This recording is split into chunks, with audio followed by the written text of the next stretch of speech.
Hey, welcome to another episode of The Wireless Way. I'm your host, Chris Whitaker. And as always is the case, and I really mean it, I'm just grateful that you're here and equally grateful that Greg Plum is with us again. He was with us in September of 2021, back in season 2, and we're season 5 now. So this is a repeat guest, and we're going to talk about some updates and some projects he's working on. But Greg, man, first, thanks for being here. Welcome to the show. Welcome back. How's it going? It's my pleasure, Chris. I had so much fun the last time. It's just the line of guests that you have. It's hard to break down the door and get back in here. So I appreciate the opportunity. No, yeah, 55 countries and going strong. So appreciate all my international listeners. It's been a blast sharing all these technical stories and these journeys. And again, remember the double entendre of the wireless way. It's no strings attached, no judgment, and the path, the journey, and the venture. So having said that, Greg, for the sake of those that haven't listened to season 2 yet, go back in the archives there. You can find this episode where we talk about technology and CompTIA and promise to profit, some really great topics around the technology biz. But yeah, refresh us a little bit. Who's Greg Plum and how did you get here? Not a straight line, anything but. It's been pretty circuitous channel for 24 years. It started out in the communications channel and then discovered about 12 years ago or so, CompTIA, and then the whole IT channel. And then really they've morphed. We know that they've merged thanks to cloud technology and SaaS application. And through the years, I've been heading up, starting from scratch, different channels or fine tuning channels. It's all been an indirect play. Fast forward to, I guess, 3 years ago, I was with a tech company out of Denver running the channel, global channel, and PE got involved. And that my day came for a Friday morning where I took a phone call, and that was the last official phone call. That was my last official duty with the company. At that point, I had a choice. It's either you go and find somebody else that you can go help build a channel, or you can try to do it on your own. And I teamed up with another advisory firm, Partner Ready. That was it's an advisory firm specifically around ecosystem development, how to identify the right partners. Because look, Chris, as you've been in the channel for a long time, if we're doing things really well, you're sitting at like the 85-15 return on your investment. We would love it to be 80-20. It's really 90-10, 95-5. There's so much of our effort wasted because we just don't do it the right way. So I just decided at that point, I wanted to try it out and be a fractional channel lead. And I've been doing it for the last 3 years. A lot of fun. Worked in a lot of different industries. Like I said, anything but a straight line. But it brings us here. I love the fact that the story has evolved, the channel and the methodology has evolved, but it's not changed. It's still the most powerful way. You build, you buy, or you partner. That's how you build a business. That's how business grows. I'm still of the partner mindset. And I think when we talk about it, we'll see why I favor that one. But that's why I'm here. Certainly appreciate you. I've loved working with you through the years. And we first started talking about this whole ecosystem strategy. Chris, believe it or not, it's been about 3 years in Nashville for your university that we started talking about that. Right. So it's crazy. Time flies, right? It is crazy. And that cliche, that saying, the more things change, the more they stay the same. And sometimes that's a confusing phrase, right? Especially if English is the second language. What do you mean the more it changes, the more it stays the same? But there's some definite truth in that. In our pre-show conversation, you introduced me to, and maybe I've heard it, but I don't recall hearing it. I love the term Partnernomics. You're right. I haven't been in the channel. I haven't also been a channel chief, worked as a practice leader at a TSD, and now with Spectratel leading our mobility practice here. Yeah, you're right. Partnerships are the way to go. Relationships are the way to go. And the play on Partnernomics, I love that. Tell us more about that. What do you mean by Partnernomics? Yeah, so Partnernomics is a company. It's been around for more than 5 years. I just was introduced to it maybe a year ago. And what I like about it, the description is, it's the science of partnering.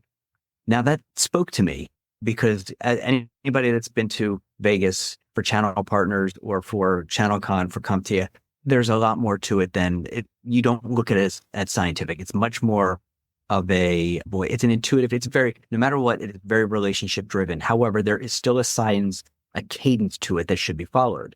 Too often it's not. And that's It probably almost reminds me of the old movie, Weird Science. If any kind of science that I know about is weird science. so it spoke to me because, believe it or not, by training, by education, I am technically a scientist. I was a geophysics major. So I Right. get that mindset. I understand the methodology and formulas to follow just to have some predictable outcome. In the channel, it just doesn't happen as much as it should. So that's why I got drawn to it. You know what? Let's talk if we can, because since we haven't spoken in a bit, I do want to share with you the whole concept of ecosystem and what that means, because everyone's talking about ecosystems right now. To me, the challenge is, okay, what does that exactly mean? Ask 10 people, you're going to get 10 variations. So to me, essentially, ecosystem is the one that's important is the influencers around your customer, right? We're all selling through partners some indirect way. And it doesn't matter what the stats are, but all of the analysts are forecasting or sharing that the lion's share, much greater than 50% of business actually touches a partner in these tech sales. It flows through a partner. So we know that. We also know that the lion's share of these partnerships don't reach their potential. So that says there's a gap. There's an opportunity for us in the channel, both as MSPs, as agents, as suppliers. We all have an opportunity to close that gap. So I love the concept of with the F1, the pit crew. You know what happens, Chris? You've seen an F1 race, right? They're flying around the track, right? That customer, let's say that driver's the customer. What happens when they pull into the pit stop? All these people come running out and try to help them. Exactly. You get, believe it or not, and I dug deep on this. It's amazing. Each one of those entities, they are tremendous athletes. They are off the chart, amazing, competent mechanics. So they're Renaissance people. You wouldn't know it, right? They're one of this team with a common goal. They each have a single job, common goal, get that driver back out on the track as soon as possible, get them across the finish line. First would be ideal, at least safely, right? That's the whole goal of this. So using that methodology here, looking at what does this mean for us, right? What does it mean for a SaaS provider? What does it mean for an MSP? We all want to sell the customer. The ideal way to do that is really identify those that are already influencing the customer. There's noise, Chris. These guys are bombarded. Think about how many emails you get a day, how many social messages on LinkedIn. You get the in-mails all the time. There's a ton of noise and people are deaf to it now. It's losing its effectiveness. However, they already have their trusted advisors. They have those that are in their inner circle. The goal for us, either as a SaaS provider or an MSP, is to identify who is impacting our customer, our target customer, our ICP, ideal customer profile, who's impacting them right now, who has their ear. And here, this is just an example, marketplaces. Find out, does the customer use Microsoft? Okay, well, that's a whole marketplace. Do they use HubSpot? Do they use Salesforce? These are ways that you can try to identify, all right, maybe can we strengthen our offering if we know that a significant part of our customer base is a Salesforce user? That's good to know. Membership organization. What if we target accountants? There are several industry organizations that target accountants. That's their membership. They have a newsletter. They have events that they attend, conferences. If we're targeting that customer, why not infiltrate those routes as well? And then it goes on and on. There's other different types of influencers. The one I want to draw attention to is competitors. You want to know competitors. You want to know your landscape. You don't want to just know your product and what you can do for your customer. You really need to know everything. You have to be more educated than your customer. You have to be, if you're a supplier, you have to be more educated than your partner. Otherwise, where's the trust? And then that circle right in the bottom there, Chris, that is whoever's listening to this, it's either the SaaS leader, it's the CRO, the channel leader, it's the MSP, it's the agent. They are a part of that customer ecosystem. The challenge is figuring out who the others are to help you figure out how you can bolt on, help them do their job better. Then they're going to bring you into the sale. That's essentially how I look at ecosystem strategy. Does that make sense? Makes perfect sense. And I do want to point out one thing. So if you're listening on the audio only platform, don't forget you can see us live and see our shining faces on my YouTube channel. It's at Wireless Wit on YouTube. So you can actually see what we're looking at. And I highly encourage you to check that out. And of course, subscribe to the YouTube channel so you can get all the updates with the new episodes. So that was my commercial for the wireless way. Greg, thank you for Love it. doing that.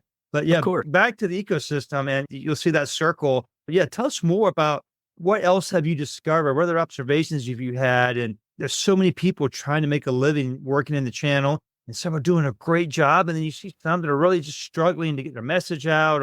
And it's hard. It's like you said it. There's a lot of static out there. There's a lot of competing offers and messages. What other tidbits can you share with us on that?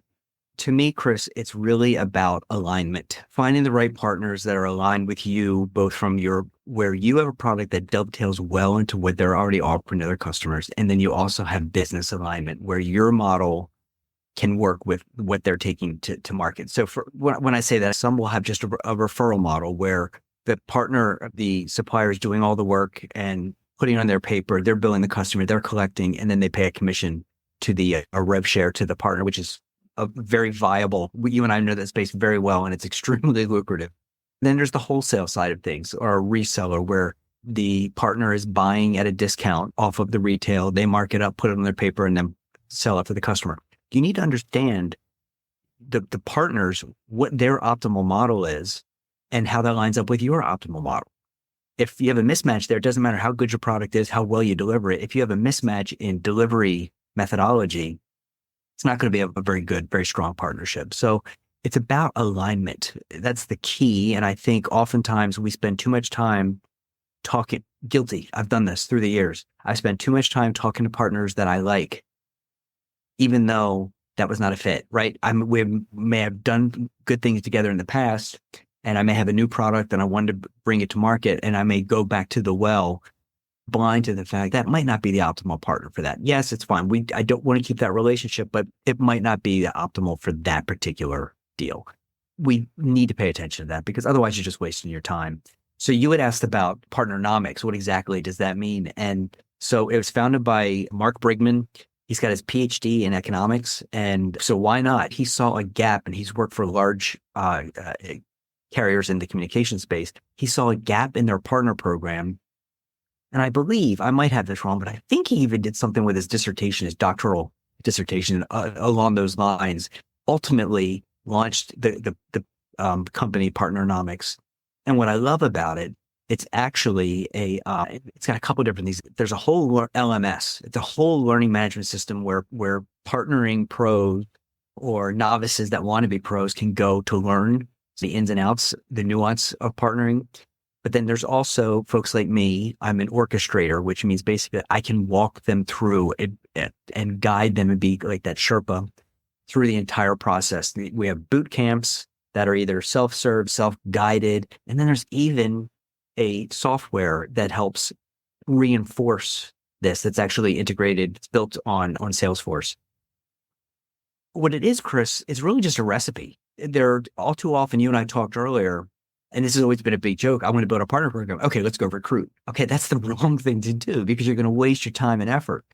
So these are the steps that Partnernomics follows. It's first strategy. Yes, everyone wants to recruit. You have to hold off there a little bit, right? Let's get the right strategy. You have to get, we could go on and on. Have to get buy-in at the highest level within your organization. It can't be, let's dip our toe and let's go try for 3 or 6 months and see if we can get any partners. Not going to work. That's not the right strategy. So determining the right strategy for your product, for your service offering, then you can go and do the recruiting, because at that point you should have a good indication of what an IPP is, right? Your ideal partner profile. Without that, you're shooting in the dark. And then you've got the steps, contracting. You have to make sure that's the nuts and bolts. People usually get that pretty well. Onboarding, I can't say the same. I feel like all too often I've seen onboarding just not done properly. You are never going to be, the partner's never going to be better at knowing your product than you are. You have to get them empowered, enabled, educated. That way, the more it's front loaded, right? It's a lot of effort on the front end, but when you do that, if you properly educate them on the front end, then that's your annuity, right? They're going to only bring you into deals where it makes sense. They've already gone through and they've screened them there, and then they think of you, hey, this is the right product for this customer. That's nirvana. That's what we're all gunning for. And then you have to, and then the other enablement, for the systems? Are you giving those partners everything that they have to be successful? And then there's the operations. Are you using a PRM, partner relationship management tool, something to be able to communicate your operations, your materials, and just really keep them really up to speed with what you're doing? And let's face it, we are in a pretty ridiculously fast changing industry, right? We have to keep our partners educated and current on what's going on. Otherwise, they're going to be irrelevant pretty quick. So these vendors were coming to us as a technology services distributor, and they were trying to recruit us. But yet when I asked them about, hey, what's your strategy? What do you mean? Or what kind of budget have you set aside for marketing? Oh, we thought you guys were doing that. Everything you were saying is really resonating. All these past conversations, very interesting. There's a lot of moving parts. Yeah. Where else can you take us with that? Elaborate. Well, so is there more? Do you want to go more into that, or? Yeah. So here's the thing with Partnernomics. What I like about the offering is we have a baseline that we give it away. Gary Vee always says, give away 80% of your material. And then that way people have to have that last 20%. We actually have, yeah, exactly. We actually do have a foundations course, and it's a great kind of a primer for either a company that is looking to create a channel for the first time or a partner program, or if they want to revamp, if it's just not as effective as it should be, as they think it should be. And let's face it, that is, Chris, I think you can attest, that's most of them. They're just not living up to the potential that they set out what they thought it would produce. Ours used to work 20 years ago, right? But like we said earlier, it hasn't, if you don't evolve with the time, you don't change with the times, what worked 10, 20 years ago, it's not going to work today. Yeah, we live in, like you said, fast paced. Things have changed. So yeah, you got to wake up and smell the coffee, right? Just as an example of how fast things change, do you know when ChatGPT was released? Do you know what date that was? It's November 2022. Wow. And look, now it's everywhere. Generative AI, Gen AI is everywhere. It's integrated in every tool that you're touching right now. And it just gives you an idea of how fast things are changing. We have to stay really educated on this. And it's funny, Chris, at one of the CompTIA events, I don't know if you were at that one, where somebody said AI, because people rightfully, what does this mean to me? How's this going to impact me? We're taking a left turn here, Chris, talking about AI, but I think it's relevant, right? Because it's very relevant, impacting everything. And the quote was, I loved it. Look, if you're good at your job, AI is going to make you better. If you're not very good at your job, it's going to make you irrelevant. And that, I don't think, could be any more true today than ever. And I think people are definitely jumping on board. And there comes in all forms and flavors of AI. The challenge is, how do you take that and build it into your practice? One thing you need to know for sure, who's listening to this, you have to know more than your customer. You have to know more because they want to know. They're here and they're being inundated with it. And they're going to think, who's my trusted advisor? Who helps me with my tech? You have to be versed in this and help them understand what's a shiny object versus what's truly fundamental, or who can truly help them with their business. Of those 6 categories, there are 6 methodologies. Which one do you feel like people struggle with the most? We talked about a lot of them don't have strategies. Recruiting's fun and easy. Contracting, you can get templates offline for legal. That's what I get. That's onboarding, enabling operations. Where do you see the biggest gap for companies? Frankly, I think it's strategies right out of the gate because they don't know where to start. And usually they're starting because there's a need, right? There's a fire burning. We need revenue. All right, let's start a partner program. Because yes, partners, it's a great way to build a business. It's variable cost. It's infinitely scalable. You don't have to pay for the resources until, especially it's a rev share model, right? So it makes perfect sense from a business standpoint. The problem is you could spend, and you will spend, your time chasing the wrong partners with the wrong business model if you don't have the right strategy and if you don't have buy-in at the highest levels with your organization. It happens time and again. And here's the argument that you're going to have, and I've had it with countless founders or CEOs. Look, yeah, I want a partner program. Let's face it, Chris, what 20% pretty typical rev share, right? Where you're paying the partner if it's a referral model. CEOs have said to me, why would I pay 20%? Because these are usually evergreen. Why would I pay 20% of my product to a partner forever when they just bring me the deal once? And my response is always because you're seeing 80% of a dollar that you never would have seen before. That's the reason for it. That's why the partner channel is so effective and powerful. We have to have that buy-in early on. And they can't be like, let's give it a shot. You have to go. It's got to be both feet in and have buy-in at the highest level. Frankly, is table stakes. If you don't even have that, don't even start. Once you have that, you still have a lot of pitfalls to navigate. That's what this strategy, that's what this recipe, the blueprint to follow with the other 5 steps after the strategy that's really required. And then the other one after strategy, I really think onboarding, you sign the deal, people get excited, and then they move on. We need to make sure that partner understands your offering, understands where you fit, how you help the customer, your value add. If they don't, they're not going to sell it. They can't be confused. They have to know crystal clear what you bring to the table. I think that in that strategy is so important about the marketing strategy and I think strategy and onboarding, they're definitely, I guess there's a common line between all of them, but I've been having a lot of conversations around creating awareness and getting your message out. So partners can't sell what they don't know about. So, how are you not only onboarding them, where else in the strategy can you get that word out? Whether it be event marketing. I personally am not a big fan of email marketing. I think that's just overplayed. We said it earlier, even LinkedIn messaging. Boy, gosh, we could go on that one for a while. Of you accept a connection and next thing you get a 2-paragraph sales pitch that's not even relevant to your role. That's always fun. But Partnernomics. Now, I like this. So if you're listening, you're in the channel, whether you're a partner or a supplier or a distributor. Hey, Chris, here's what I'll do. We can drop the link if we could. Sure. My contact info, right? We can drop my page, but also the link to the freebie. I don't know what it is. I think it's a $600 course or something like that. Ah, okay. 100% free. It's been, okay. Because again, this is the very Gary V mentality. Let's give it away because it's that important and it's valuable. It's truly going to help somebody fine tune and maybe look at their partner program a little bit differently. And then if always happy to have a conversation around that. I think I always joke around, like, I'd love to talk to somebody know about partners and ecosystems. My wife is sick of hearing it, so I need somebody else to talk to. Excellent.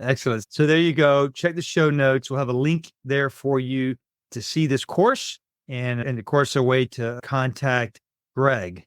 Greg, any last words, anything we haven't talked about yet?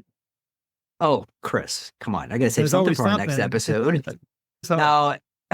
Listen, right now, the time is now with partnerships and channel and ecosystems. I love the fact that it's getting a lot of attention. There's a lot of press around this at the highest levels, and all the analysts are talking about the power of partnerships. I love it. I discovered it by accident 24 years ago, and I think time is now. However, the pitfalls are many, and they are frequent, and they're all over. So we want to make sure that you're armed. And Partnernomics is just one way. This is a way that I've found to be able to help companies and partners really fine tune their methodology. But anyway, I'd love to have a conversation. Always happy to chat with you, Chris. You're doing a great job. You're absolutely a pillar out there in the industry, and I love that we're friends. Oh man, likewise, and I appreciate the kind words. I love what I do. I jokingly say, if I didn't have bills, I would do this for free. It's a win. Helping partners succeed, you're helping their customers succeed. So the customer's winning, the selling partner's winning, and the supplier and the distributor, we're all winning. So it really is an ecosystem. We're just like that race car. Everybody on that pit crew benefits when that driver wins. Great segue, great way to wrap this up. So check out the show notes. And again, I appreciate you checking this out. And as always, subscribe to the YouTube channel. And if it rung a bell with you and you want to share it with a colleague or a coworker or a friend, please share this episode with them. And we'll catch you next time on The Wireless Way.